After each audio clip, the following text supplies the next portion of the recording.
Fala pessoal, tudo bem? Sejam bem-vindos aqui a mais um programa Parto em Foco. E hoje vamos falar sobre quais caminhos para uma experiência positiva de parto. Para isso eu convidei a doula, educadora perinatal, enfermeira de formação, Rebeca Chachá. Rebeca tem uma conexão enorme com o movimento da humanização, foi a segunda doula a se formar em Minas há mais de 15 anos, sendo que a primeira não atua mais. Então a doula atuante com maior tempo de formação. Então eu convidei a Rebeca para um bate-papo com vocês sobre esse tema muito especial. A medicalização do parto trouxe inúmeros benefícios para mães e bebês. Menos mortalidade materna e neonatal, os avanços da prevenção e do tratamento e do cuidado pré-natal, o tratamento de doenças, os avanços da terapia intensiva. Mas, por outro lado, trouxemos para a rigidez do cuidado hospitalar um evento milenar, feminino, social e íntimo, né? E que durante milhares de anos foi vivido pela ótica do cuidado familiar. O que vivemos então, o que resultou então, nos últimos três décadas, uma nova reflexão ou uma nova revolução, na minha opinião, onde mantemos os avanços da segurança e do cuidado, da cientificação do cuidado ao nascimento, mas resgatamos os aspectos humanos desse cuidado e dessa experiência. Então, em 2018, a Organização Mundial de Saúde publicou um guia com várias orientações em busca de um caminho para uma experiência positiva do parto, e foi para isso que eu convidei a Rebeca para esse bate-papo com vocês. Seja bem-vinda você. Muito obrigada. Sempre bom, né? As oportunidades de encontro, de discutir temas tão relevantes. Obrigada pela oportunidade. Que bom. Muito importante, né, Rebeca? Né, esse momento da pandemia, né, também aproximando a gente de várias formas e conectando a pessoas que estão distantes da gente, né? Faz parte um pouco dessa construção também de uma experiência positiva de parto. Nós vamos falar sobre isso, sobre a educação perinatal, né? Buscar conhecimento, né? Uma mulher bem informada faz escolhas mais seguras e mais assertivas, né? Então, esse encontro aqui é sempre muito especial e foi para isso que eu criei aqui esse bate-papo com amigos que estão distantes e amigos que estão perto, né? Então, seja bem-vinda você, tá bom? Obrigada pela oportunidade. Rebeca, eu tenho conversado com muitos colegas, né? Eu sempre pergunto, principalmente quando vem bater um papo comigo pela primeira vez, né?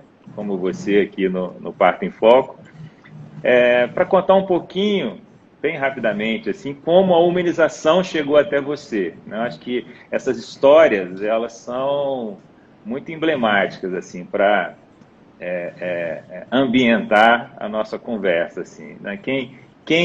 De onde nasceu a Rebeca doula e a Rebeca envolvida com esse universo da humanização? Conta um pouquinho aí para quem está chegando. Conta. Essa história é uma delícia de contar, na verdade, porque a história da profissão se mistura com a história pessoal, né? Lá nos idos de 97, eu tive o primeiro relato de parto natural humanizado, que eu escutei assim no meu meio, de amigos, de familiares. E eu vim de um universo em que todas as pessoas ao meu redor tinham tido cesáreas. Então, quando uma filhadinha nasceu no Sofia, em 97, de um parto natural, sem laceração, sem intervenções, isso abriu para mim um portal assim, de possibilidades. Mostrou que era possível encontrar um caminho do meio, entre as 3 cesáreas que a minha mãe tinha vivenciado, as 3 cesáreas que a minha sogra tinha vivenciado. Existia um caminho ali, né, de possibilidades. E aí, conversando com outras mulheres, quando eu falava sobre esse caminho aí do parto natural, do parto humanizado, todos os relatos eram opostos, de que quando aconteciam partos normais em Belo Horizonte, né, que é a minha cidade natal, os relatos eram de partos muito instrumentalizados, muito violentos. E aí eu comecei a descobrir sobre o que era, né, qual era a nossa realidade obstétrica. Na época o Brasil estava com uma taxa de cesariana na casa dos 45%, isso já chamava a atenção da OMS, isso 20 anos atrás, foi na época que eu me casei, comecei a entrar nesse universo. e aí entrar nas listas online de discussão, né, Amigas do Parto, posteriormente a lista Parto Nosso, e participar desse movimento que era incipiente ainda no Brasil, né? Então, as pessoas que participavam dessas listas eram pessoas de diversos locais do Brasil que traziam essas informações que hoje a gente sabe que são educação perinatal, baseado nas suas próprias experiências profissionais. Então, das listas, eu conheço o Rick Jones, a Melânia, a Ana Cris, vários outros profissionais, né? Eu acho até injusto a gente falar, né? Porque são vários outros maravilhosos que participaram e que fizeram com que a gente se empoderasse das informações e se apoderasse disso, né? Da nossa própria potência, da nossa própria possibilidade de vivenciar um parto. Então, enquanto mãe, enquanto gestante, eu fui fazendo esse caminho de descobertas. Na época eu morava em Divinópolis, vim para Belo Horizonte com o intuito de vivenciar o parto no Sofia. As portas foram abertas para mim pela Alessandra Godinho, que foi a primeira doula aqui do estado, e ela já veio com essa mentalidade nova por ter morado nos Estados Unidos. Então, para nós era um novo mundo. Ela já tinha tido parto normal em casa de parto, e conhecer a possibilidade do trabalho de parto e pós-parto, com assistência liderada por enfermeiras obstetras, explodiu a minha mente, era isso que eu queria. E aí, vivenciei a assistência ao parto dos meus filhos no Sofia Feldman, tive a oportunidade de ser acompanhada dentro da instituição, né, pelo Guilhermino, que é um querido, pelo Lucas, pelo João, pela Miriam, pela Elis, pela Nájila, pela Drinês, pela Cibile, que são referências para a gente. Então, eu fui acolhida, amparada, informada, e aí o meu caminho profissional foi se dirigindo para esse lado naturalmente, né? Por ter vivido uma boa experiência, por ter tido a experiência do parto na água, e por querer trazer para outras mulheres essa possibilidade, né? Que fosse mais próxima da realidade delas.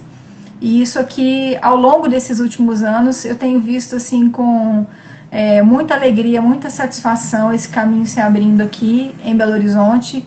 Começo a ver um movimento tímido em Divinópolis, que foi a cidade que me acolheu por 18 anos, né? Então, com a participação das doulas, com as novas doulas chegando, com a presença do ISTA, das enfermeiras obstetras, esse caminho vem abrindo para que mais mulheres, mais pessoas gestantes, mais famílias e bebês possam vivenciar essa experiência respeitosa, segura, né? Então, devagarinho eu fui saindo da minha área original, né? Eu fiz letras no FMG, dei aula de idiomas, trabalhei com tradução e fui chegando para cá, para a doulagem, para o aleitamento materno e recentemente para a enfermagem. Me formei em enfermagem em fevereiro, sempre pensando nessa assistência voltada para a saúde da família, né, da mulher, da criança, no cuidado com o companheiro. Estou sempre falando do pré-natal do pai, né? Então fui chegando assim, fazendo um caminho fluido, assim, né? Fui me deixando levar e me apaixonando por esse caminho. Que bom, que história linda. Parabéns, né? Assim, principalmente quando a história, né, profissional se entrelaça com a vida pessoal, né? Todas essas conexões que você viveu, a transformação. Vivendo ali a própria experiência, né? Isso é muito forte, né? E, obviamente, então, uma mulher que viveu uma experiência positiva de parto, né? Então, eu queria que primeiro você falasse um pouquinho sobre isso, né? Assim, de onde surge esse encontro aqui, exatamente para isso, para a gente poder falar um pouquinho quais caminhos, né? Eu vou tentar ali trilhando depois alguns tópicos importantes dentro do que a Organização Mundial de Saúde recomenda, né? Mas queria ouvir de você, assim, né? Acho que a primeira coisa, né, ouvir de você um pouquinho qual que é a sua visão, assim, sobre qual o seu desejo para as mulheres, para que elas vivam uma experiência positiva de parto. Fala para mim o que você entende como sendo uma experiência positiva de parto. Falo.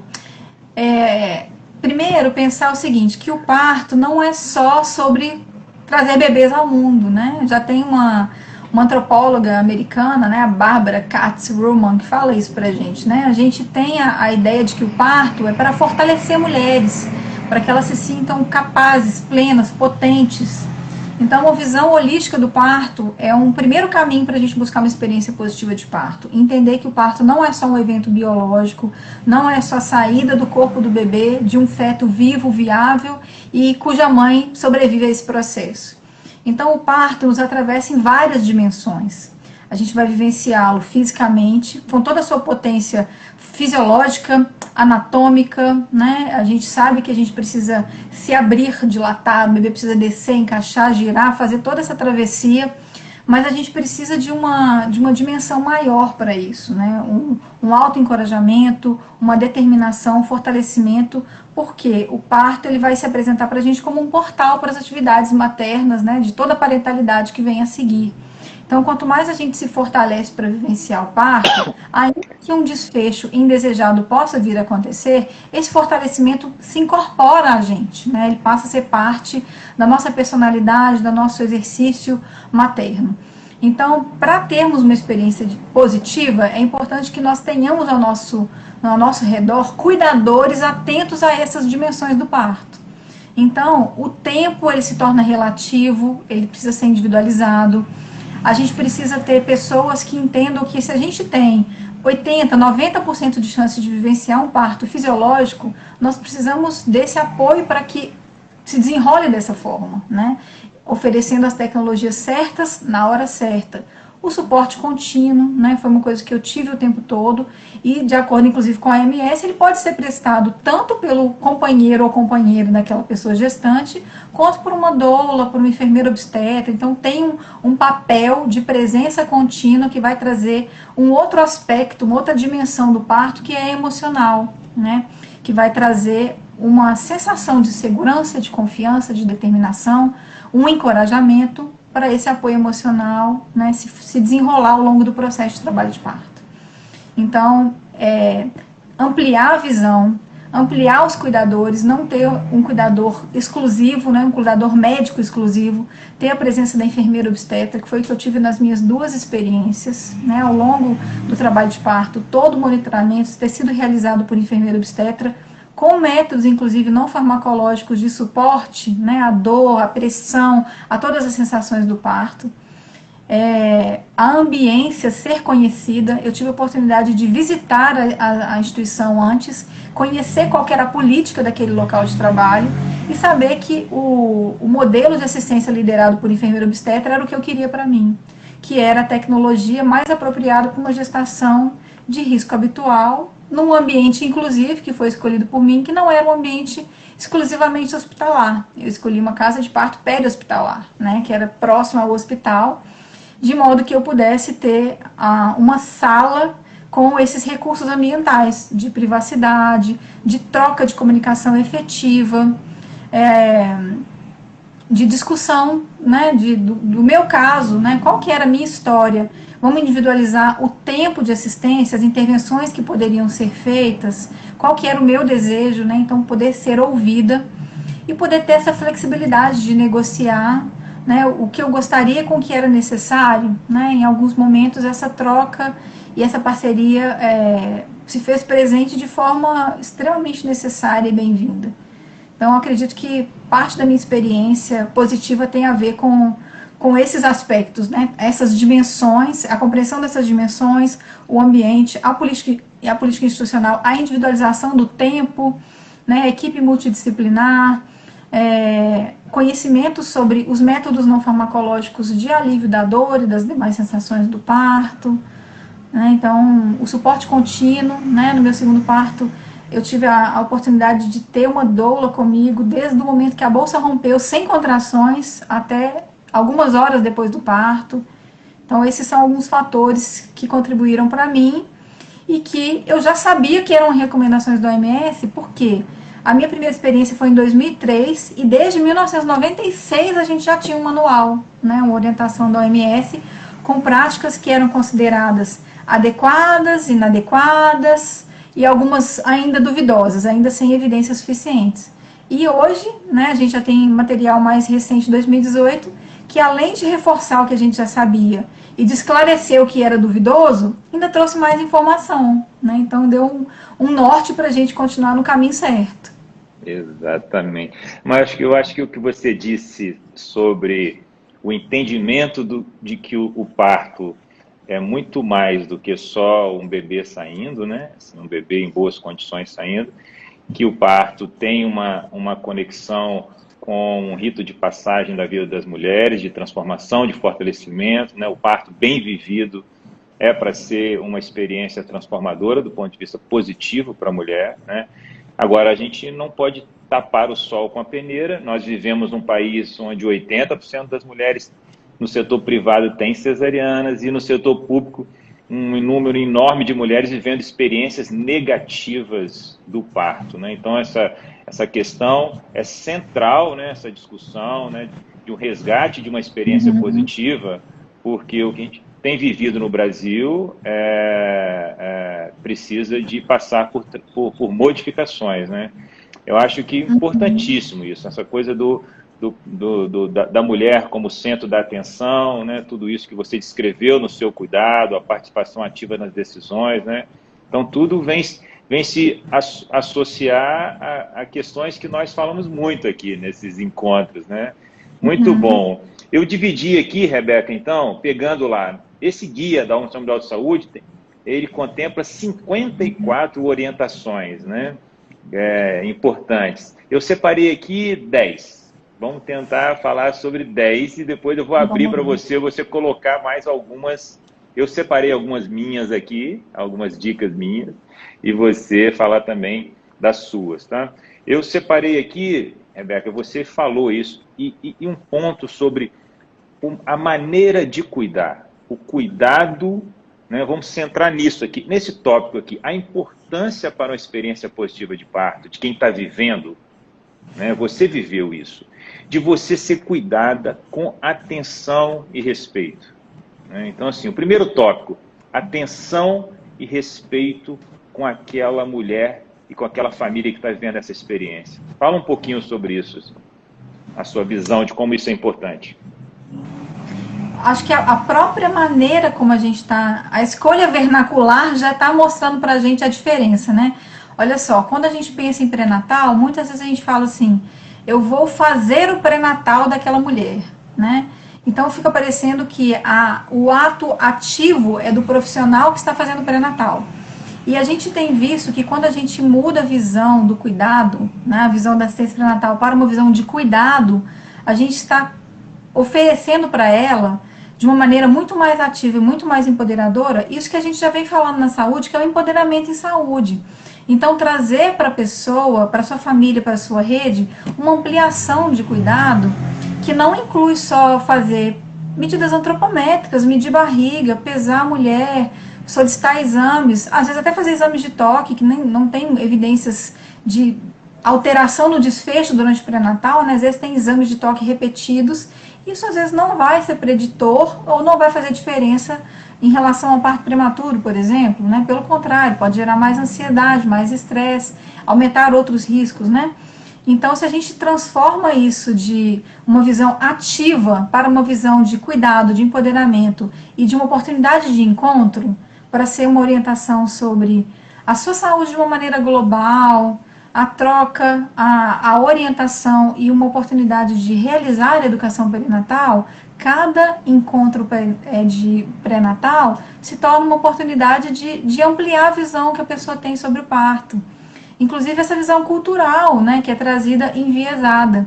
Isso não é nenhuma mulher gestante hoje tem culpa disso. A gente está inserida num contexto cultural em que muitas vezes a mulher é a primeira que vai dar à luz de parto normal, depois de várias gerações que não tiveram parto normal. Então ela é um elo perdido com a sua ancestralidade.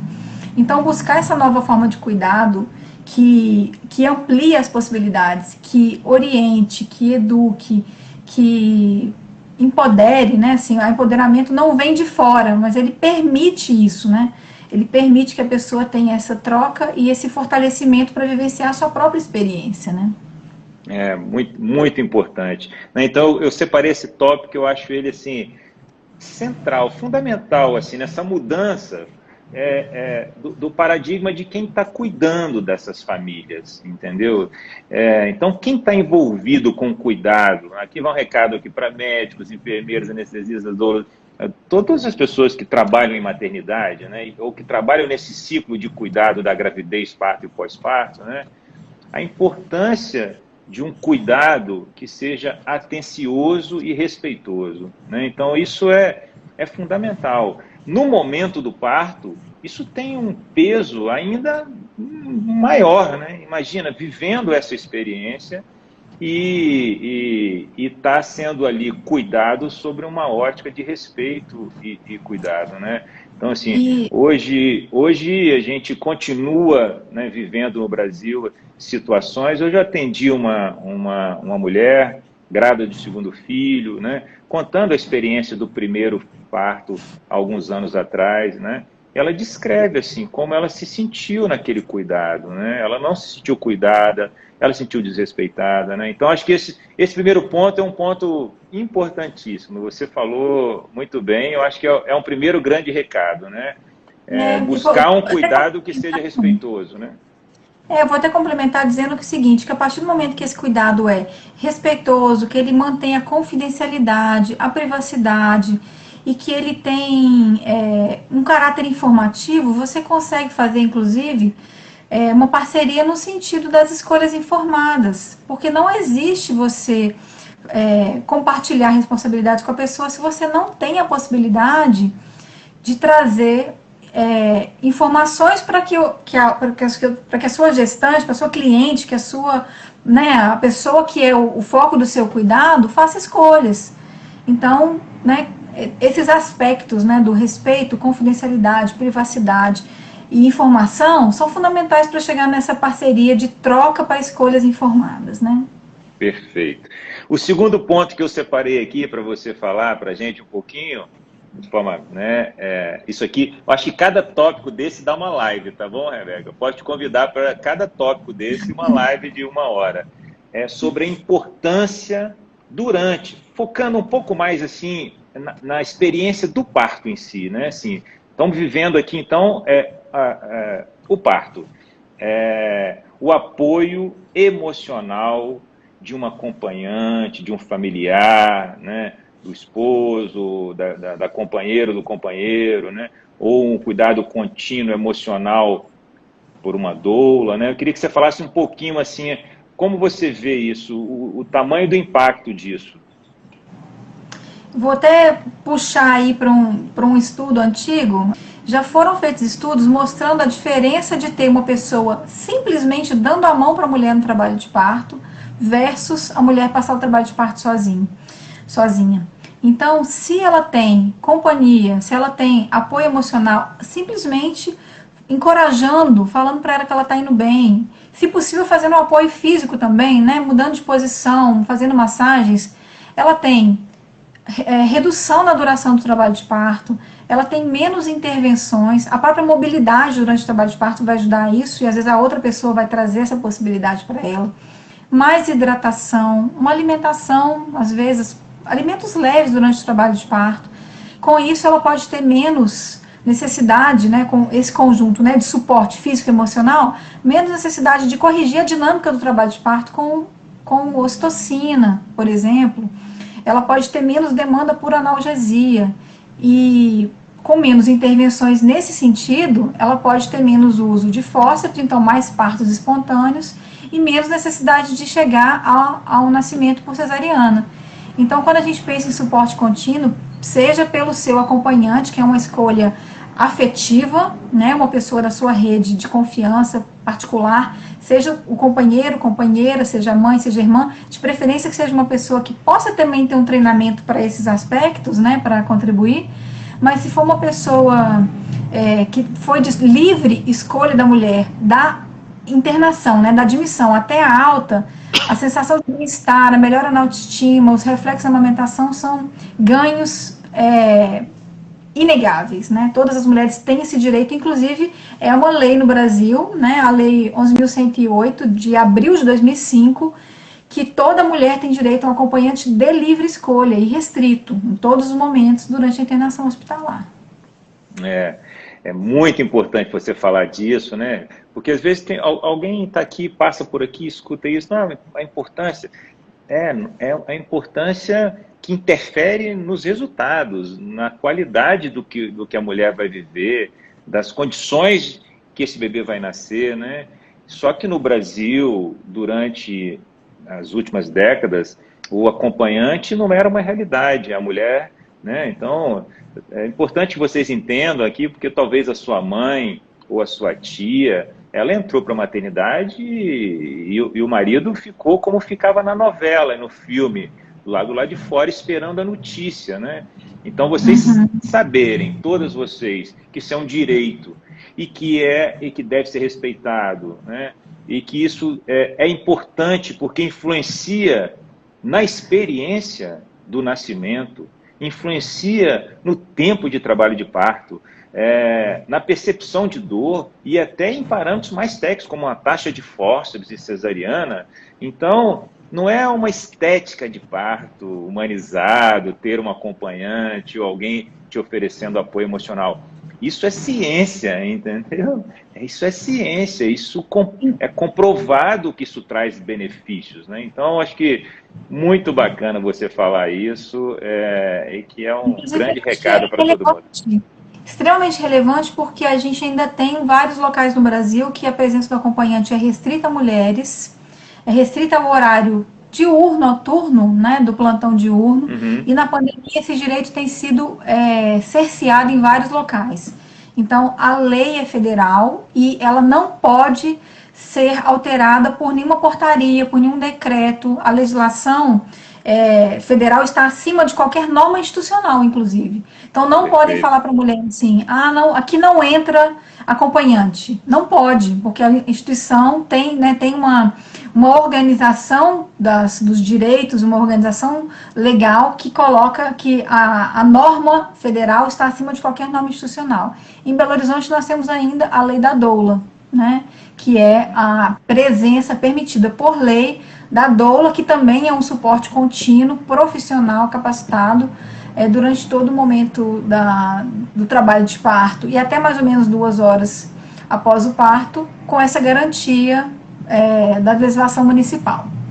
Muito bom. Então já falamos aqui, cuidado atencioso e respeitoso, né, para uma experiência positiva de parto, o apoio emocional contínuo, né, e eu coloquei aqui um terceiro tópico, Rebeca, uma comunicação efetiva com os seus cuidadores, né? Assim, a possibilidade de se comunicar de forma efetiva ou que os cuidadores se comuniquem de forma efetiva, clara, sobre o que está acontecendo, sobre as possibilidades, né? Você vê isso como um ponto importante? Importantíssimo, ainda mais para quem veio da letras. Olha a análise do discurso do profissional médico.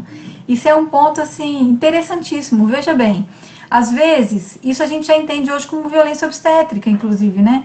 O profissional falar com a mulher de uma maneira que é culturalmente inadequada para o conhecimento que a mulher tem.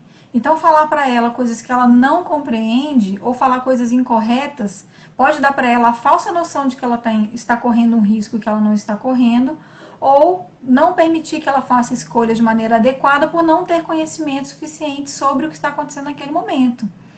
Então, assim, poderíamos citar vários exemplos, né? Mas coisas que a gente escuta. Se você gritar, o bebê sobe.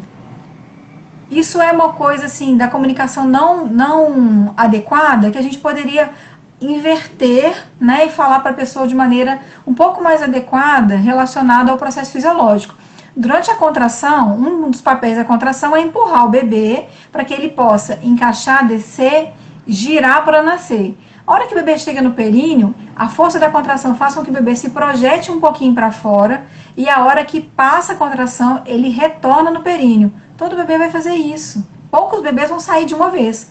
A maioria vai fazer uma ida e volta, preparando o períneo, preparando inclusive a estrutura, né, óssea da cabecinha para poder fazer a passagem pelo canal vaginal.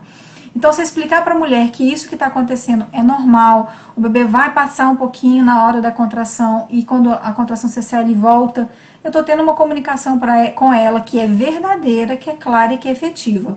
E a mesma coisa se serve para momentos que não são fisiológicos. Exemplo, precisamos agora fazer uma intervenção porque os batimentos do bebê não estão adequados. Nesse momento vai ser bem-vindo fazer um fórceps para abreviar o nascimento do bebê, ou mesmo uma cesariana, para que seu bebê tenha, né, oxigenação mais adequada. Então, a comunicação efetiva, ela se faz necessária em todo o trabalho de parto, para que ela saiba o que está acontecendo com ela e possa, inclusive, fazer escolhas baseadas nas informações que ela recebe. Exatamente, muito bom.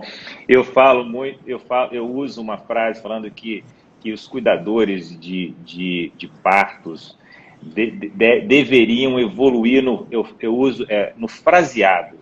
Eu acho que tem frases ou palavras que são potencializadoras de coragem, de força e de capacidade, e tem pequenas falas ou frases ou palavras que são desencorajadoras. Então, eu acho que todos nós temos que estar atento aqui, né? Então, quem cuida de mulheres nesse momento tem que estar muito atento com uma determinada palavra ou uma determinada frase, né? Como você exemplificou aí. Muito bom, então gostei. E coloquei aqui, Rebeca, um quarto tópico, e não tem como não falar dele, né? A gente vive num país onde o parto quase sempre é uma experiência negativa e sofrida. No serviço público, as mulheres não têm direitos a métodos naturais de alívio da dor e tampouco direito à anestesia peridural, né? Então, tem maternidade em Belo Horizonte hoje, pública, que tem 7% de anestesia peridural. Então, 93% das mulheres tendo os partos naturais, sem autonomia de escolher dessa forma, né? Então, assim, sem direito básico de um manejo adequado. Então, eu queria que você falasse um pouquinho sobre isso. Para uma experiência positiva de parto, é fundamental a mulher ter apoio para manejar essas sensações. E, obviamente, a gente deixando claro aqui, eu vou até publicar um texto que tem lá no blog do Instituto, que é uma tradução que eu fiz do sistema de saúde inglês, que fala como manejar a dor ou as sensações do trabalho de parto. Porque na cabeça da mulher brasileira é tipo assim, é um parto natural ou eu tomo anestesia? Para dor só tem anestesia. A mulher precisa de saber que para dor tem tantas coisas, né, que podem ser utilizadas, né, desde estar bem informada, desde saber o que vai acontecer, desde saber como isso vai ser sentido no corpo dela, a métodos naturais, né? Eu queria que você falasse um pouquinho sobre isso. A importância da mulher ter autonomia, ter conhecimento e ter à sua disposição um leque de possibilidades de manejo da dor para uma experiência positiva. Porque uma mulher, eu falo isso no consultório, assim, com as minhas gestantes, né? Uma mulher ter um parto sem anestesia, ele pode ser ruim, e quase sempre é ruim um parto sem anestesia. O parto que você não precisa de anestesia, ele pode ser muito bacana. São coisas diferentes, né? Eu falo que o parto que você não precisou de anestesia, porque você manejou isso de forma natural, você teve apoio, tinha conhecimento, né? Mas não é uma realidade hoje em dia no Brasil, infelizmente. Então, muitas mulheres têm medo do parto, por medo de não ter a possibilidade de lidar com essas sensações, caso seja necessário. E é uma realidade, né? Então, a gente tem que deixar isso claro, infelizmente, no Brasil. Acho muito legal a gente fazer uma analogia. A OMS tem uma escala analgésica para várias situações de manejo da dor, em outras situações, em outros contextos de saúde, né? Então, por exemplo, uma pessoa que tem uma dor crônica, que vai precisar fazer um manejo analgésico, né? Uma orientação, vai precisar de receber orientações e medicações para manejo da sua dor. Ela vai ter uma escada analgésica. Então, ela vai ter em cada degrau uma ferramenta que ela vai poder utilizar para fazer manejo de dor. Então, a gente tem desde uma medicação analgésica simples, utilizada por via oral, até uma medicação endovenosa, que vai ser utilizada de forma constante, para um paciente, por exemplo, que está lidando com um câncer terminal, tá? Então, no parto, a gente tem uma escada analgésica equivalente. Em cada degrauzinho, a gente tem uma tecnologia adequada para lidar com a dor e com as sensações do parto, de acordo com o que a mulher está sentindo e de acordo com o que ela demanda. Então, quem vai contar pra gente qual que é o tamanho, a proporção e a sensação da dor que ela tem é a própria mulher. Eu nunca posso olhar para a mulher e falar assim, nossa, você está sentindo muita dor, nesse momento você precisa de uma analgesia. Por quê? Primeiro, eu não posso falar isso por ela, porque a sensação de dor, né, nós temos receptores específicos para a dor no nosso organismo, que eles variam de acordo com toda a nossa trajetória cultural, nossa trajetória farmacológica. Se a gente fez uso de analgésico a vida inteira, às vezes a gente ficou com uma tolerância menor, às vezes a gente já teve experiências dolorosas e se lidou de forma natural, então a gente tem uma tolerância maior. Então, primeiramente, entender que só quem pode falar da sua dor é quem está sentindo aquela dor. O outro é conhecer os métodos e oferecer de maneira adequada. Então, a tecnologia adequada para o manejo da dor durante o trabalho de parto. Então, enquanto doula, eu acho que isso é uma ferramenta de trabalho muito potente que a gente tem, tanto para fazer educação perinatal, quanto para utilizar para a mulher. Então, se a gente for subindo os degrauzinhos aqui da nossa escadinha analgésica para o parto, a gente pode pensar que no primeiro degrau, talvez eu precise apenas, vou colocar apenas, porque é uma tecnologia simples, mas eu poderia dizer que é um excelente método de alívio, as massagens para o trabalho de parto. Porque eu vou conseguir fazer uma condução do impulso de pressão, por exemplo, que eu exerço durante a massagem, de forma muito mais rápida do que o meu organismo faz a percepção do impulso de dor para o meu sistema nervoso central. Então, quando eu faço uma massagem no momento oportuno, eu consigo ter uma inibição da sensação de dor excelente, de 80%, dependendo da percepção da mulher, da intensidade da massagem, do momento que eu consigo fazê-la. Então, eu tenho massagens, eu vou subindo um degrauzinho, eu vou cuidando de todo o ambiente, então um ambiente acolhedor, com privacidade, com menos luz, para que diminua a tensão, com aromas, com a disponibilidade, inclusive, de variar posições. A posição que a mulher assume vai melhorar a percepção dela de dor. Vou subindo mais um degrauzinho. Ela percebeu que às vezes eu posso usar a massagem junto com o chuveiro, porque a água quente vai dar uma relaxada muscular.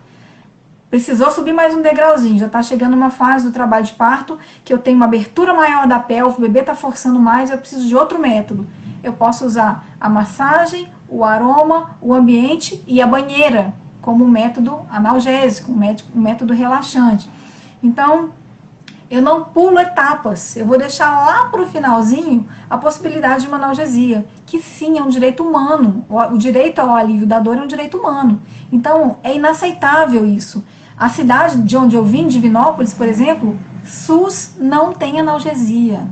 Isso é uma coisa assim que eu falo com vergonha. Por quê? Mais ou menos 30% das mulheres vão vão subir todos os degrauzinhos, vão chegar lá no último e vão falar: não deu, gente, eu preciso de mais, porque um bebê mal posicionado, defletido, assinclítico, em OS, que é a cabecinha virada em direção ao sacro da mãe, vai ter mais dor. Então, conhecer essas possibilidades e o sistema oferecer as possibilidades é um respeito à dignidade humana mesmo. Então, para as mulheres, a dica é conhecer todos. Para os gestores, a dica é oferecer todos. Entendi. Maravilha, muito bom. Mas isso é uma realidade. O que você falou de Divinópolis é uma realidade do Brasil, infelizmente, tá? Infelizmente, isso é uma coisa que amedronta, assusta as mulheres, né? Então, acho que ficou um grande recado aqui, né? Para a experiência positiva de parto, é importante que a mulher tenha apoio e autonomia para fazer um manejo adequado dessas sensações, né? Eu falo que no Brasil, às vezes, a gente não oferece anestesia no serviço público, mas tampouco os métodos naturais de alívio da dor, né? Nenhuma coisa nem outra, às vezes. Olha só, que terrível, né? Assim, isso, né? Uma constatação muito triste, né? Mas então fica o recado aqui. É importante que converse com seus cuidadores, é importante que você entenda como é que funciona na maternidade onde você vai ganhar bebê, é importante que cobre essas mudanças, que a gente não aceite que uma cidade não tenha anestesia peridural à disposição. E você falou de uma cidade que é reflexo de uma enormidade de cidades no Brasil. Então, é inaceitável isso. Uma mulher em pleno 2021, ela não ter direito a um manejo adequado da dor durante o trabalho de parto. Isso, por si só, já atinge a imagem e a percepção do parto como uma experiência negativa, sofrida e traumatizante. Então, isso é para ontem, temos que lutar para que isso mude. Eu coloquei um outro tópico aqui, importantíssimo, o quinto tópico, a liberdade de expressão corporal durante o parto ou durante o expulsivo, a liberdade da mulher escolher a posição mais adequada para ela, né? Então, lembrando que durante muitos anos a mulher ficava deitada, quietinha, não podia levantar da cama no parto hospitalar. Então, gente, quando a gente fala aqui quase todas as lives da importância de se movimentar, de um parto mais ativo, né, de liberdade de escolher a posição, é porque até ontem isso não era permitido, assim, e continua não sendo permitido em muitas maternidades. Então, fala um pouquinho sobre o seu olhar da liberdade de expressão corporal da mulher durante o trabalho de parto e durante o parto em si, o nascimento. Vou fazer um gancho com o que eu falei anteriormente sobre a visão do parto, a visão holística do nascimento. Se nós entendemos que o parto é um evento da sexualidade da mulher, a gente já consegue ampliar o olhar para que a gente vive a nossa sexualidade de uma maneira plena quando a gente consegue se expressar com o nosso corpo e com o meio e com o outro. Então, por exemplo, quando eu tenho liberdade para dançar sem ser julgada, eu estou me expressando, né, dentro da minha sexualidade. Quando eu tenho a liberdade para escolher qual é a expressão da minha sexualidade, né, com meu companheiro, com a minha companheira, eu já tenho a possibilidade de vivenciar isso de uma forma plena, fazendo as escolhas que me trazem conforto e prazer. No parto não pode ser diferente. Eu preciso vivenciar isso da maneira como eu me sentir respeitada, confortável e, de repente, até sentindo prazer. No parto é um pouco mais difícil, mas é possível que eu sinta um bem-estar, porque existe a liberação de endorfinas, existe a liberação de ocitocina, que é um hormônio de bem-estar.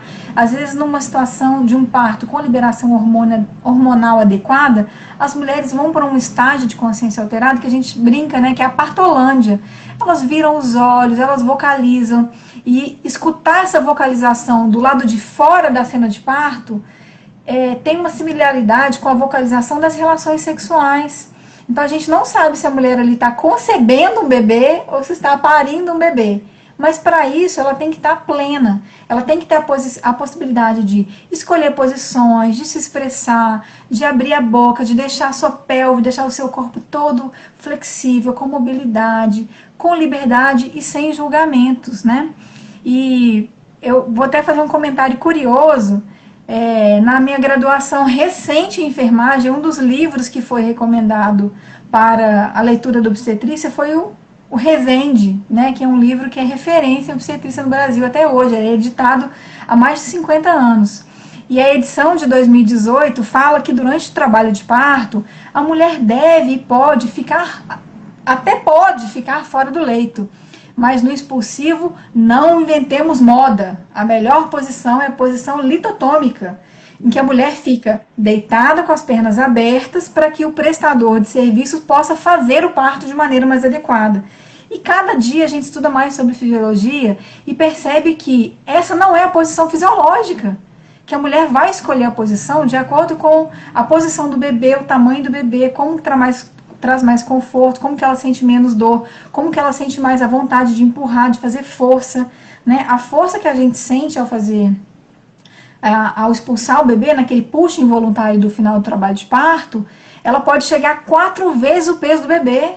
Então é um tamanho, a sensação, a intensidade é muito grande. Então que a gente possa livremente exercer a liberdade, vou repetir a expressão, né? Nos colocarmos, nos posicionarmos, nos expressarmos de acordo com o que a gente estiver sentindo. E que o papel dos cuidadores é acolher a mulher nessa liberdade, nesse universo de possibilidades e de significados que o parto tem. Porque a gente não sabe para aquela mulher o que significa ter aquele filho. Se é um filho desejado, se ele é amado, se ele é planejado, se ela tem condição de criar aquela criança, né? São múltiplas realidades, a gente não pode achar que todas estão felizes vivenciando aquilo. Então, o aspecto emocional, a carga cultural, também vai falar muito sobre como ela vai vivenciar, experimentar as suas sensações durante o trabalho de parto, né? Muito bom, perfeito. Então, liberdade para as mulheres durante o trabalho de parto e durante o parto, né? Durante o expulsivo, né? é fundamental, né? Eu acho que isso é um olhar.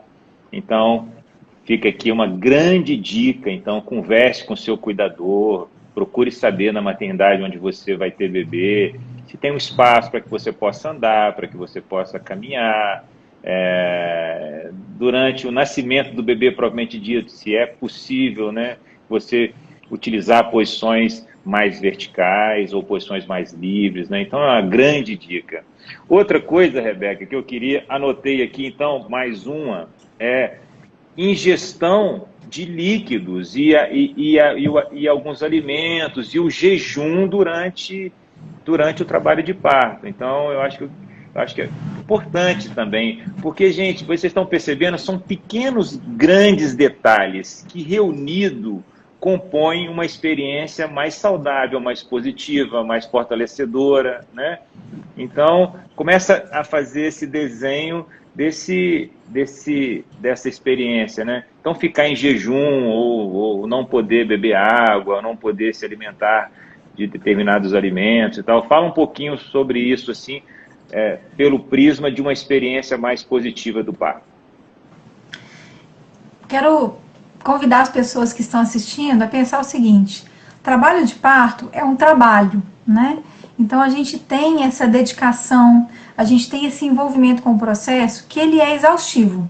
Então a gente tem aumento na frequência respiratória, aumento na frequência cardíaca, transpiração, é uma intensa atividade física. E como uma intensa atividade física, como qualquer outra intensa atividade física, a gente precisa de reposição de líquidos. Então, o uso de líquidos, às vezes líquidos açucarados, isotônicos, água de coco, a água simples, né, vai trazer para a gente uma reposição e uma energia necessária para a manutenção do próprio processo. A gente já tem uma readequação dos líquidos corporais durante a gestação e no pós-parto. Então, à medida que a gente faz a ingestão de líquidos durante o trabalho de parto, e alguns alimentos leves, né, como o tolerado, a gente às vezes não consegue sentar diante de um prato de comida, como faria fora do trabalho de parto, e comer de maneira constante. Mas você consegue receber ali um quadradinho de chocolate, você consegue tomar um pouco de água. Isso vai mantendo a hidratação. Você está trabalhando e perdendo água, né? Fazendo inclusive a transpiração, a gente transpira muito, vocês podem ver às vezes na cena de trabalho de parto com as doulas, o uso do leque, né? Esse conforto térmico faz parte desse processo, inclusive porque alguns momentos de jejum e de privação da hidratação por via oral para fazer uma hidratação endovenosa vai trazer um prejuízo na mobilidade, um prejuízo, inclusive riscos maiores de infecção, né? Muito mais arriscado você fazer uma infusão venosa relacionada à infecção, por exemplo, né? Além da mobilidade, né? Do que a gente oferecer para a mulher líquidos de forma constante. É tão acolhedor, né? A gente fala tanto das comidas comfort food, né? Das comidas que trazem esse conforto. Então, às vezes, um pouco de alimento, a água, hidratação, a gente pode ter alterações, inclusive, no batimento cardíaco do bebê, né? Quando a mulher fica em privação por um período muito longo. E a experiência é tão mais positiva quando você recebe esse cuidado, né, da hidratação, dos líquidos. Seja na hora do parto, seja na maratona, seja na academia, seja no crossfit, não é isso? Então, o paralelo está todo aí, né? Ou seja, o parto é uma atividade corporal, né? Então, você poder ter essa liberdade de se manter hidratada, né? Evitando o jejum prolongado, né? Eu acho que muito bom, muito bom. Rebeca, então, eu coloquei aqui um outro ponto importantíssimo que você já até falou sobre ele, né? Sobre a construção do plano de parto. Conhecer o que você vai viver, colocar essas preferências para os seus cuidadores, né, num plano de parto. E um outro ponto associado a isso é a escolha da maternidade, né? Um local onde você se sinta segura e confiante, né? Faça visita na maternidade, virtual ou presencial. Você não pode entrar agora na pandemia, passe na porta, para na porta, anda na calçada e tal. não seja no dia do parto a primeira vez que você vai àquele local, né? Eu falo isso no pré-natal, né? Então fala um pouquinho disso, plano de parto e um local onde a mulher se sinta segura. Saber sobre o plano de parto é o primeiro ponto que vai nos levar, inclusive, a fazer escolha de equipe. Nas recomendações da OMS de 96, né, então de 25 anos atrás, era o primeiro item, plano individualizado, escrito pela mulher, né, em parceria, em orientação, né, por orientação da sua equipe de assistência. Nesse de 2018, existe essa terminologia. O plano de parto deve ser individualizado e construído de acordo com as necessidades da mulher. Então, a gente coloca o plano de parto mais ou menos dividido em trabalho de parto, parte, né, da permanência em domicílio, que a gente pode iniciar o trabalho de parto fazendo a internação somente na fase ativa, que é quando a gente já tem uma dilatação maior, ali 5, 6 centímetros, o bebê já está mais baixo na pelve, e a gente vai ter uma assistência no hospital, né, que se for o desejo da família, uma assistência no hospital que privilegie o suporte, né, para a mulher, esse suporte que a gente falou, físico, emocional, e o cuidado técnico. Escutar o coração do bebê, ver os sinais vitais da mãe, porque isso vai fazer diferença nos desfechos, né, na qualidade, né, na morbimortalidade para a mãe e para o bebê. Então, quando a gente constrói o plano de parto e a gente vai colocar lá sobre, eu quero, por exemplo, ter durante o trabalho de parto a possibilidade de utilizar uma banheira. E eu vou escolher a maternidade para onde eu vou, que tem uma banheira disponível. É uma coisa, seria errôneo, seria simplista falar assim, eu vou ter meu bebê em tal maternidade, sem ao menos conhecer qual que é a política institucional, os dados, né, as taxas de cesárea por instituição estão disponíveis online. Isso é um dado de interesse público, de relevância e de interesse público, né? Esses dados, eles falam para a gente, quanto mais cesáreas uma população, mais riscos para a mortalidade materna e infantil. Então, não é só um dado, não é só um jeito de nascer. A gente sabe que isso tem um agravo maior. Então, quando você conhece a política institucional, sabe se é um local que tem esses métodos de conforto, que tem a possibilidade de ter um parto fisiológico, espontâneo, alojamento conjunto, apoio à amamentação. Isso vai dizer muito sobre um alinhamento entre o que a gente deseja e o que a instituição tem a oferecer. Então, fundamental conhecer, elaborar, estudar para elaborar, né? Se puder ter uma doula, uma enfermeira obstetra, um médico bacana para poder trocar ideia, vai fazer toda a diferença na experiência positiva de parto. E principalmente para quem vai ter bebês, né, que é a grande maioria das mulheres, né, ou terão bebês nas maternidades públicas brasileiras, ou terão bebês em maternidades privadas com a equipe de plantão, né? Então, você conhecer a maternidade, se a sua cidade tem 2 ou 3 maternidades, você pode fazer. Eu falo que o plano de parto tem que casar, a maternidade tem que casar com o seu plano de parto. Ou senão você muda um pouquinho o plano de parto, ou você muda de maternidade, né? Então, construindo o plano de parto, colocando suas preferências, até para que você possa dialogar com o seu cuidador, e cobrar determinados caminhos que às vezes não é a rotina daquele hospital, né? Mas a possibilidade de conversar previamente, né? Então, é fundamental, plano de parto e escolher uma maternidade que tenha uma conexão, que tenha uma sinergia com o que você está buscando, né? Porque se você quer um parto de uma forma e a instituição não oferece, fica complexo. A chance de desagrado, né, ou de frustrações aumenta muito, né? Então, muito bom o que você disse, perfeito. E fala um pouquinho, Rebeca, sobre... Eu acho que é importantíssimo, né? Eu achei bem bacana quando a Organização Mundial de Saúde coloca isso, né? A garantia de uma monitorização do bem-estar da mãe e do bebê durante o trabalho de parto, né?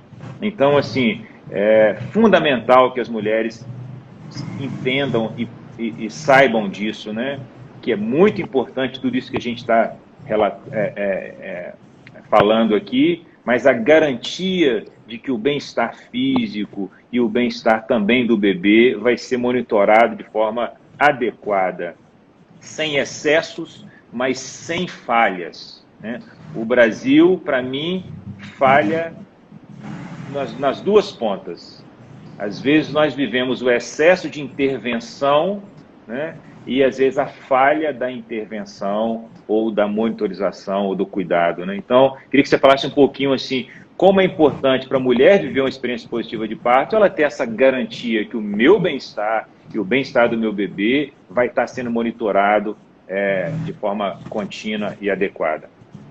Isso é muito relevante a gente falar, inclusive porque nós temos muitos equívocos no Brasil. Quando se fala, por exemplo, de parto humanizado, as pessoas falam assim, não, eu quero um parto normal, mas não quero parto humanizado. Porque parece que o parto humanizado inclui alguns cuidados e exclui outros, quando na verdade é o contrário. O parto humanizado é a política da OMS, é a política da Rede Cegonha, é a política do parto adequado, né, o que a gente tenta fazer um alinhamento a cada assistência de maneira individualizada, trazendo protagonismo, evidência científica e cuidado multidisciplinar. Se não tiver isso tudo, a gente não está tendo um parto humanizado. Então, dentre os pilares da evidência científica, né, que a gente está comentando agora, está o monitoramento adequado da frequência cardíaca fetal. Isso é um ponto que a gente precisa fazer até um gancho histórico, porque o mesmo profissional que inventou o sonar, que foi o Deli, lá em 100 anos atrás, né, no início do século XX nos Estados Unidos, ele achava que a melhor maneira de diminuir o sofrimento fetal, de melhorar os desfechos, era diminuindo o tempo de trabalho de parto, diminuindo a dor e encurtando o expulsivo. E aí ele inventou um protocolo que era um Forceps Prophylactic Operation, que ia lá, anestesiava todas as mulheres, cortava todos os perínneos e puxava todos os bebês. E aí nasceu um neném péssimo, nasceu um neném parado, um neném com parada com hipóxia, né, que era aquele bebê que podia ter paralisia cerebral, que podia não ter problemas neuromotores relacionados à assistência ao parto. E aí ele instituiu o protocolo e depois já olhou para todos os alunos dele, era professor de medicina, e falou, não, gente, tá tudo errado, tudo que eu falei tá errado, vamos parar de fazer isso tudo, porque isso não tá melhorando os resultados, e vamos só escutar os coraçõezinhos dos bebês. Se o coraçãozinho estiver bom, a gente não precisa fazer nada daquilo que eu falei. A gente está tentando fazer isso até hoje, tem mais de 100 anos que ele falou isso. E até hoje a gente está tentando fazer isso, escutar o coraçãozinho do bebê a cada 30 minutos e parar de fazer intervenções, mesmo já tendo recomendações fortes de que isso não melhora desfecho. Então, se o monitoramento for feito de forma adequada, a cada 30 minutos escuta o coraçãozinho, vê se a frequência cardíaca está dentro de uma faixa segura, inclusive porque pode variar um pouquinho de bebê para bebê. Tem bebê que vai estar com 110, vai estar ótimo. Tem neném que vai precisar de 120, 130, 140, 160. Então tem uma faixa, vai conhecer o perfil daquele bebê e vai acompanhar como que ele se comporta durante todo o trabalho de parto, durante a contração e no intervalo da contração. Estando tudo bem, as outras intervenções se fazem desnecessárias. Então, quando a gente fala de parto humanizado, de monitoramento adequado, de tecnologia correta, essa é uma das principais. Então, se o seu médico, para quem está escutando a gente aí, falou para você assim, esse negócio de parto humanizado deixa um monte de neném com paralisia cerebral. Uma coisa ele não entendeu, que a gente está escutando muito bem os coraçõezinhos de todos os bebês a cada 30 minutos. E se ele não está fazendo isso, seja na cesárea, no pré-cesárea, avaliando, seja no trabalho de parto induzido que ele conduz, ele male, seja no trabalho de parto que em 6 horas ele resolve, ele está fazendo tudo errado. O monitoramento é para todos, de maneira adequada, oportuna e constante. Eu falo que o batimento do bebê é a voz do bebê para a gente. O bebê falando para a gente, não é isso? Ele vai sinalizar para a gente. Tô bem. Ele vai falando para nós. Ele vai falando para a gente. Tá? Então, mas que é muito importante isso, que fica esse recado aqui, né? Ou seja, para uma experiência positiva de parto, garantir às mulheres que o monitoramento da sua saúde, da saúde do seu bebê, vai ser contínuo e adequado, né? Contínuo no sentido né? Durante toda a vivência, né? Então isso é muito bacana. E falando disso, você colocou um outro tópico aqui, que é o 9º tópico, que é o cuidado multiprofissional, transdisciplinar e tal, né? Hoje isso é um consenso, né? Assim, como o olhar sobre o nascimento deve ser um olhar de um cuidado múltiplo, né? Então, fala um pouquinho assim para as mulheres, né, a importância de viver essa experiência sobre um olhar múltiplo de cuidado. Olha como é diferente, né? A gente pensar sobre o trabalho de parto, ampliando as possibilidades de assistência, né? Trabalho de parto, parto e pós-parto. Enquanto cada profissional vem chegando, trazendo o seu cuidado, né? O seu olhar sobre aquele processo, a gente vai enxergando a pessoa como um ser integral. Então eu não posso pensar só, o coraçãozinho nem tá bom. Pronto, pode continuar. Se a mulher tiver nervosa, se ela estiver chorando, se ela estiver triste, se ela não quiser o bebê, né? Se ela estiver sem o acompanhante dela, não é só o bem-estar do coraçãozinho do bebê. Eu preciso trazer os outros olhares para trazer outras formas de cuidado. Então eu preciso ampliar, eu preciso unir para que os profissionais também entrem nessa escada de tecnologia adequada. Então, por exemplo, enquanto a doula é o suporte contínuo, às vezes a mulher não precisa que escute o coraçãozinho do bebê, que faça exame de toque, que faça cardiotocografia, que faça ocitocina, analgesia, que são procedimentos para uma outra tecnologia. Às vezes ela precisa de alguém que esteja ao lado dela e que faça uma massagem, que lembre para ela que é esse o caminho, há milhares de anos e que ela está indo muito bem nesse caminho. Então, eu trago esse cuidado da presença. E aí, quando eu percebo que as contrações estão evoluindo e que a gente está chegando numa fase ativa, eu ligo para a enfermeira obstetra e falo, por favor, pode vir que agora a gente precisa de outra tecnologia.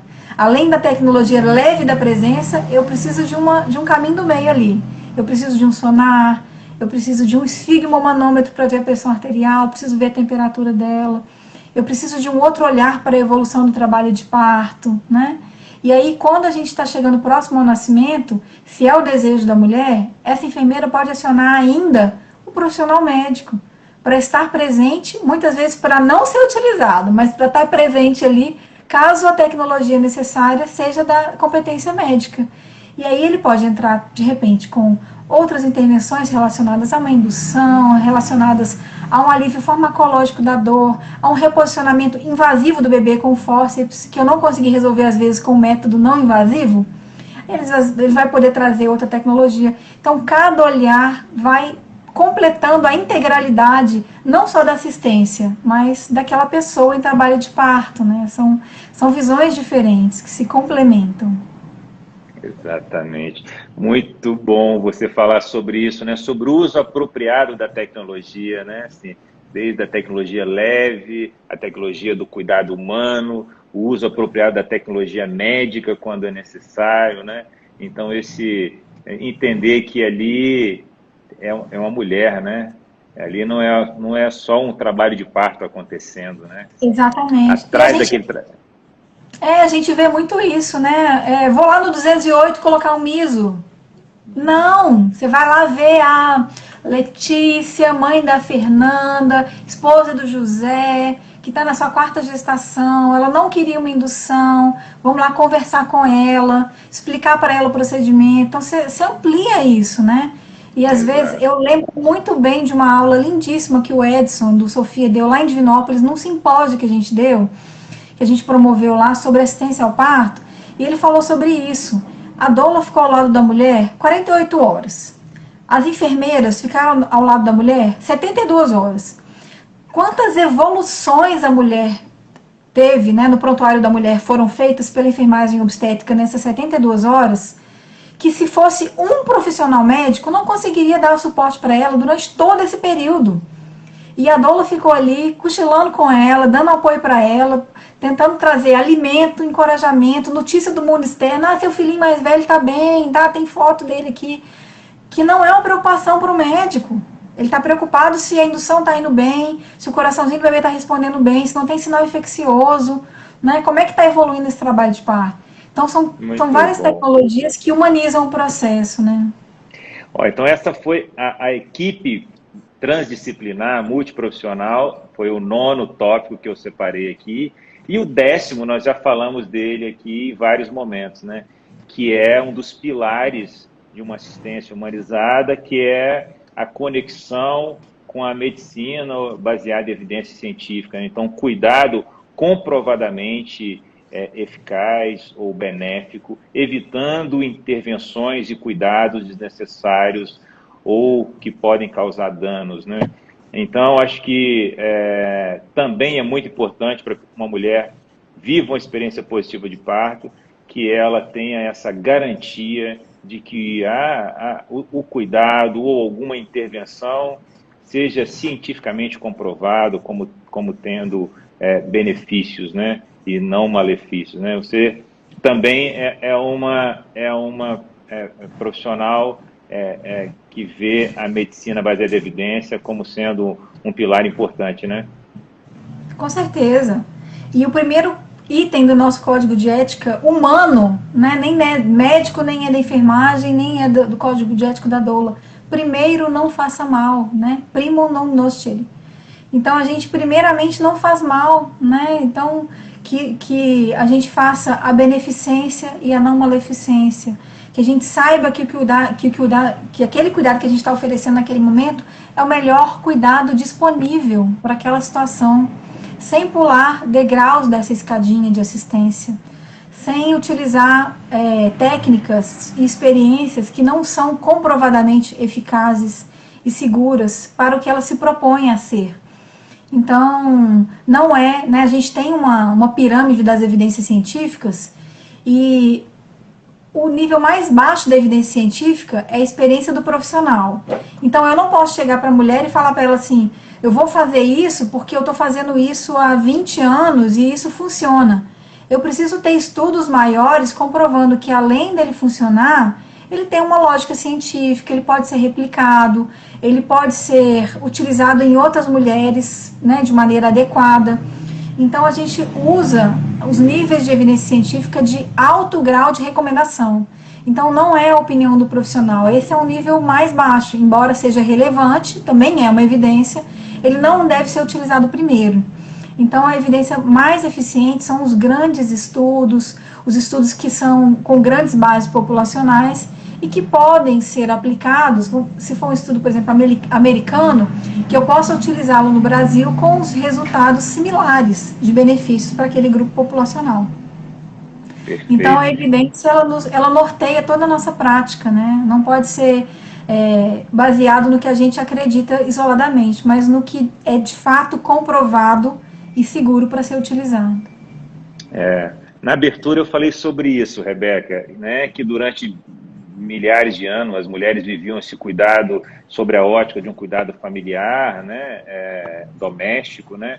A hospitalização do parto trouxe inúmeros ganhos, né, mas nesse caminho da hospitalização do parto veio medidas ou intenções ou intervenções que a intenção a princípio era de algum benefício, o raciocínio era de ajudar a mulher de alguma forma, né?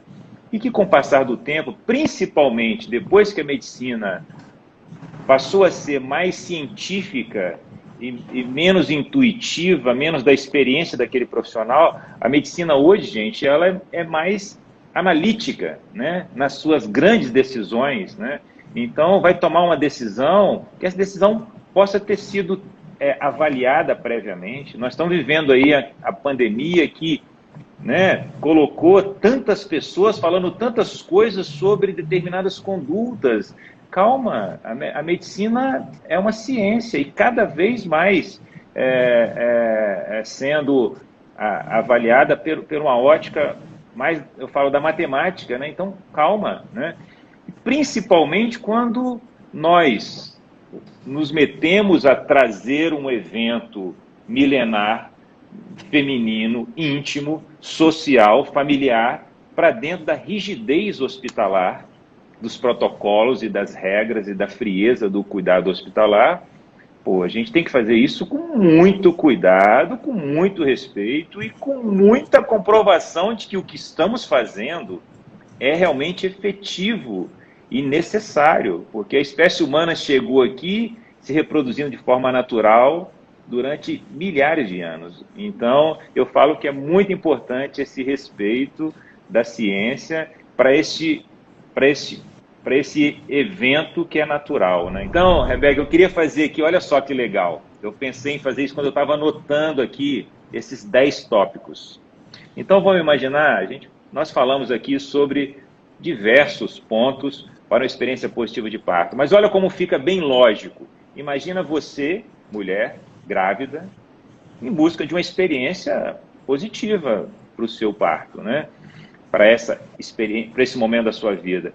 Então, que você busque, preste atenção, vou fazer uma viagem sobre os 10 tópicos que eu disse aqui, né? Que nós conversamos aqui. Então, que você busque um cuidado atencioso e respeitoso com você, né? Que você tenha direito a uma acompanhante e um apoio emocional contínuo, que a comunicação com você seja efetiva, né? Seja clara, seja verdadeira, né? Que você tenha estratégias para alívio da dor, dos métodos naturais, os métodos medicamentosos, todo um leque de possibilidades, desde apoio emocional, métodos naturais, métodos medicamentosos, né? Que você tenha a garantia que o monitoramento da sua saúde do seu bebê será adequado, será correto, será no tempo certo, né? Você vai ter liberdade de ingestão de líquido, de se alimentar, de não ficar em jejum. Você vai ter liberdade de poder escolher em que posição você quer ficar durante o trabalho de parto e na hora do seu bebê nascer. Você vai ter o seu plano de parto e as suas preferências respeitadas numa instituição a qual você visitou, a qual você escolheu por afinidade, né? Você vai ter um cuidado multiprofissional, transdisciplinar, e as decisões vão ser ancoradas no que a ciência mostra como sendo os melhores caminhos. Então, olha que resumo perfeito, assim, né, do que seria um caminho para uma experiência positiva de parto, né? Você vê dessa forma? Gostou da viagem, dos 10 tópicos aí? Adorei. Fiquei pensando em como a gente trabalha já dessa forma, assim, né? É muito bonito ver. E, basicamente, a gente não precisa entrar para a história para fazer um mundo melhor, né? Como dizia Gandhi. A gente precisa fazer isso passo a passo, né? Tocando pessoas, tocando almas, transformando experiências, né? Dando a nossa contribuição humilde e constante. Perfeito, muito bom. Então eu vou dar aqui 5 dicas, não vamos entrar nelas, mas eu vou dar as dicas, tá bom? E eu quero que você deixe também agora para o final aqui as suas dicas preciosas que acabaram talvez ficando de fora aqui. Eu coloquei aqui 5 dicas que são muito importantes para mim. Primeiro, pensamento positivo. Mente positiva, né? Pensar no que dá certo e não na exceção e não na raridade. Então, pensamento, mentalidade de vencedor, uma mentalidade positiva. Evitar pessoas negativas próximas de você, histórias e pessoas que tragam para você relatos ou frases de desencorajamento. Terceira dica minha, prepare seu parceiro. Então, prepare o parceiro ou a parceira, prepare quem vai estar com você, prepare seu acompanhante, que ele saiba das suas escolhas, que ele entenda os seus planos, que ele participa com você da construção do seu plano de parto, né? O seu acompanhante será um zelador das suas escolhas, um protetor das suas escolhas, uma pessoa, às vezes, a dialogar com a equipe no momento que você está lá na Partolândia, né? Use água morna, use água quente, se relacione bem com a água, porque a água é um ótimo método natural de alívio da dor, né? E a quinta dica, construa um kit de ferramentas que te fortaleça. Seja uma lembrança, uma foto, uma santinha, um objeto, frases de afirmações positivas para você colar na suíte de parto ou na maternidade onde você vai ter seu filho. Eu acho que essas são as minhas 5 dicas preciosas. Agora eu queria que você deixasse as suas. Quero deixar um convite para cada mulher que vivenciar uma experiência positiva, tocar outra mulher. Se, por exemplo, hoje, ao longo da minha trajetória, se eu atendi 600 pessoas no parto, e se cada uma delas falar para uma, e se cada uma delas falar para mais uma, a gente vai fazer uma coisa simples, que é mudar a cultura de parto. Isso muda o mundo. A gente vai começar a perceber que o parto não é aquela experiência negativa de ter a falta de tudo isso que a gente falou, que a experiência de parto, ela pode ser construída e que nós sim somos o elo perdido com a nossa ancestralidade, com a nossa força, com a nossa potência. Levem os seus questionamentos para os seus médicos, para as suas enfermeiras, para as suas doulas. Levem isso para a vida. Assim, as pessoas questionadoras, elas movem o sistema. A gente está vendo hospitais que a gente nunca imaginava que iam aceitar doulas, que iam comprar banheira, que iam fazer suítes PPP, que iam mudar a sua cultura de parto, mudando ao longo dos últimos 20 anos. Isso está acontecendo porque pessoas como nós estão ampliando e mudando a cultura do parto. Então, eu quero contar com cada uma de vocês, com cada um de vocês, pais que assistem às lives, mulheres que buscam o parto, publiquem relatos, publiquem fotos, repliquem isso, mudem a cultura do parto, que vocês vão contribuir, não só para nós, né, que já tivemos os nossos filhos, que estamos aqui nesse trabalho de orientação e de explodir a mente, né, que é tão importante, né, ampliar a visão, mudar perspectivas, mas para toda a nossa descendência, né? Para as nossas filhas e netas e filhos e netos. Muito bom, perfeito, né? Que bom, esse recado é maravilhoso mesmo, porque o caminho é longo para a mudança, né? Mas ele é feito passo a passo, né? Eu acho que o que estamos fazendo aqui, conversando, comunicando, espalhando a boa nova de que o parto é para ser uma experiência saudável, positiva, fortalecedora, né? Então, que cada pessoa que assista essa live seja uma multiplicadora desses conhecimentos, né? No seu meio social, familiar, profissional, né? Nós precisamos urgentemente tirar a imagem de que o parto é uma experiência negativa, né?